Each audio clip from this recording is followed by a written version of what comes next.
ఉదయం లేవగానే గొంతు క్లియర్ గా వస్తోందా, కానీ సాయంత్రం అయ్యేసరికి గొంతు బొంగురుపోయినట్టు అనిపిస్తోందా? ఇలా ఎందుకు జరుగుతుంది? ఇవాళ దీని గురించి మనం తెలుసుకుందాం. నేను మీ doctor Neelima, consultant ENT surgeon, Asian ENT, Begumpet.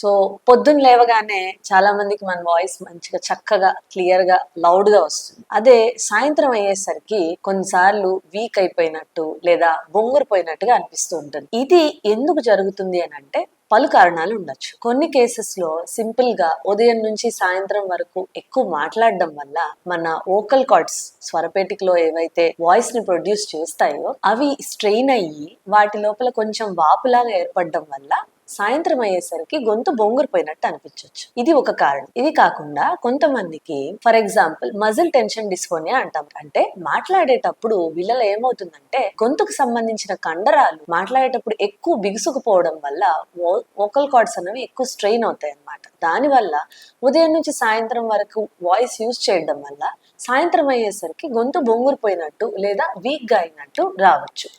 ఇంకా కొంతమందిలో ఏంటి అని అంటే అర్లీ స్టేజెస్ ఆఫ్ పాలిప్స్ కానీ నాడ్యూల్స్ లాంటివి కానీ ఈ వోకల్ కార్డ్స్ లో ఫామ్ అయినప్పుడు ఓవర్ ద నైట్ ఇవేవైతే ఉన్నాయో కాస్త హీల్ అవుతాయి అనమాట, అక్కడ ఉండే వాపు కానీ అది కానీ. బట్ మార్నింగ్ నుండి ఈవినింగ్ వరకు మళ్ళీ మనం మాట్లాడడం వల్ల, మన వాయిస్ ని యూజ్ చేయడం వల్ల, దాని వల్ల సాయంత్రం అయ్యేసరికి ఇవి ఇన్ఫ్లేమ్ అయ్యి మనకి గొంతు అన్నది బొంగురుపోయినట్టు అనిపించవచ్చు. సో ఇవన్నీ కూడా ఏంటి అని అంటే మన వోకల్ కార్డ్స్ మీద బేసిక్ గా వాయిస్ ఎక్కువ మాట్లాడడం వల్ల స్ట్రెయిన్ పడుతోంది అన్న విషయాన్ని ఇండికేట్ చేస్తాయి అన్నమాట. ఇట్లాగా ఈ గొంతు బొంగురుపోవడం అన్నది ఎవరికైతే ఒక 10 రోజులు లేదా 2 వారాలకి మించి గనక కంటిన్యూస్ గా జరుగుతున్నట్లయితే గనక ఖచ్చితంగా ఈఎన్టీ డాక్టర్ ని సంప్రదించాల్సి ఉంటుంది. వాళ్ళని సంప్రదించిన తర్వాత సాధారణంగా ఫస్ట్ లారింగోస్కోపీ చూసి వోకల్ కార్డ్స్ అన్నవి ఎట్లా ఉన్నాయో చూస్తారు. ఏమన్నా అర్లీ స్టేజెస్ ఆఫ్ నాడ్యూల్స్ కానీ పాలిప్స్ కానీ ఉన్నాయా లేదా వాపు ఉందా అన్నది నిర్ధారణ అవుతుంది.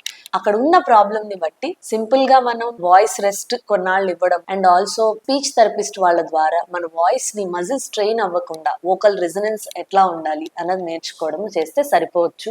లేదా కొంతమందికి ఈ పాలిప్స్ కానీ నాడ్యూల్స్ కానీ బాగా ఫామ్ అయిపోయి ఉంటే గనక చిన్న సర్జరీ చేసి వాటిని రిమూవ్ చేసినట్లయితే వాయిస్ అన్నది ఇంప్రూవ్ అవుతుంది. ఏదైనా కానీ వోకల్ హైజీన్ అన్నది మాత్రం ఖచ్చితంగా పాటించాల్సి ఉంటుంది. కొద్దిగా నీళ్ళు ఎక్కువ సార్లు తాగుతూ ఉండడం, అంటే వాయిస్ ని డ్రై థ్రోట్ మీద ఎక్కువ స్ట్రెయిన్ చేయకుండా ఉండడం, గ్యాస్ ట్రబుల్ రాకుండా చూసుకుంటూ ఉండడము, ఎక్కువగా మాట్లాడకుండా మాట్లాడుతున్న మధ్యలో అప్పుడప్పుడు వాయిస్ రెస్ట్ ఇవ్వడం, ఇలా కొన్ని జాగ్రత్తలు పాటించినట్టయితే ఈ ప్రాబ్లం నుండి మనకి రిలీఫ్ ఉంటుంది.